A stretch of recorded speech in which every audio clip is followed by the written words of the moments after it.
지역사회 기반의 그런 보건사업 같은 곳에 더 관심이 많았는데 카메룬 국립응급센터의 원장을 구하는 그런 공지가 있다는 이야기를 들었어요.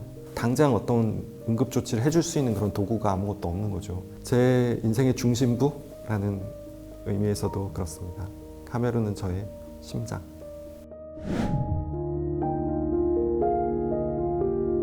그런 사회적 약자들을 돌보는 일을 계속 하고 싶었는데 다른 교수로서 학문적인 일을 한다든지 그런 일을 다 감당하면서 하기에는 좀 역량이 부족한 것 같았고 좀 더 그런 가난한 분들의 그런 생명을 지키는 일에 집중하고 싶어서 어떤 길로 가야 할까 고민하고 있을 때 카메룬 국립응급센터의 원장을 구하는 그런 공지가 있다는 이야기를 들었어요.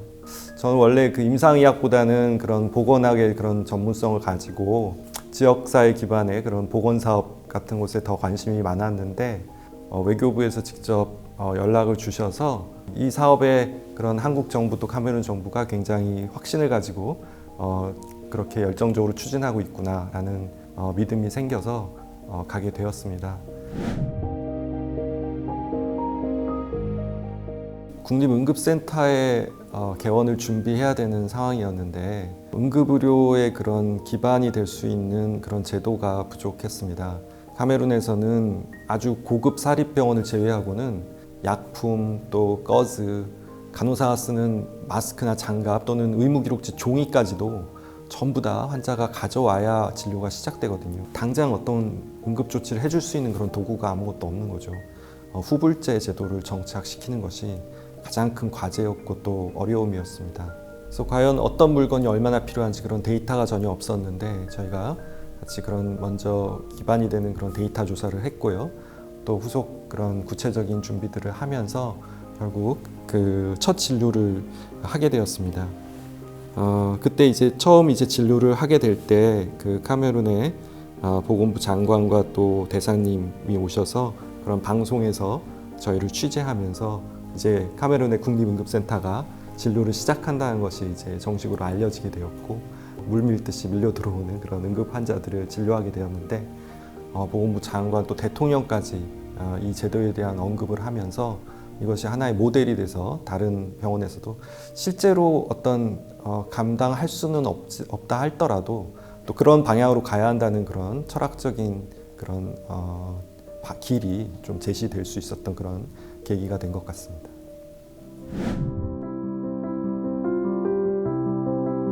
저와 같이 일했던 간호봉사단원의 일이 기억이 남는데요. 어떤 청년이 그 도둑질을 하다가 길에서 군중들한테 칼을 등에 맞고 응급센터로 실려왔어요. 카메룬에서는 그렇게 길에서 범죄를 하다가 걸리면 그런 군중들이 폭행을 합니다. 그렇게 해서 오면 굉장히 중환자가 되어서 거의 절반 이상 사망하곤 하는데 출혈이 심해서 이제 응급 수술을 해야 하는데 수혈을 할 그런 혈액이 긴급하게 필요했습니다. 그때 그 간호단원이 그 혈액을 구하기 위해서 원장에게 그런 병원 차를 쓰게 해달라고 부탁을 했어요. 그런데 병원 원장은 그분이 이제 도둑이니까 그렇게까지 도와줄 필요가 없다고 해서 거절을 했습니다. 금지를 시켰습니다. 그런데 이 간호단원이 그 혈액을 구하고자 혼자서 밤에 택시를 타고 밤늦게까지 돌아다니면서 혈액을 구하려 했는데 결국 구하지 못해서 밤 9시, 10시쯤 돼서 결국 자기 그 혈액을 헌혈을 해서 그걸 들고 왔어요. 그래서 그걸 건네주면서 이 환자를 수술해달라고 하니까 도둑이라고 정죄하고 반대하던 그런 현지 의료진들도 그 혈액을 들고는 수술을 하지 않을 수가 없었죠.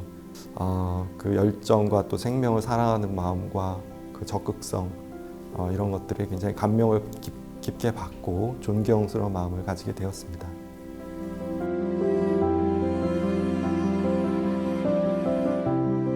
카메룬 축구 국가대표 영웅 리고베르 송이라는 선수가 있는데요.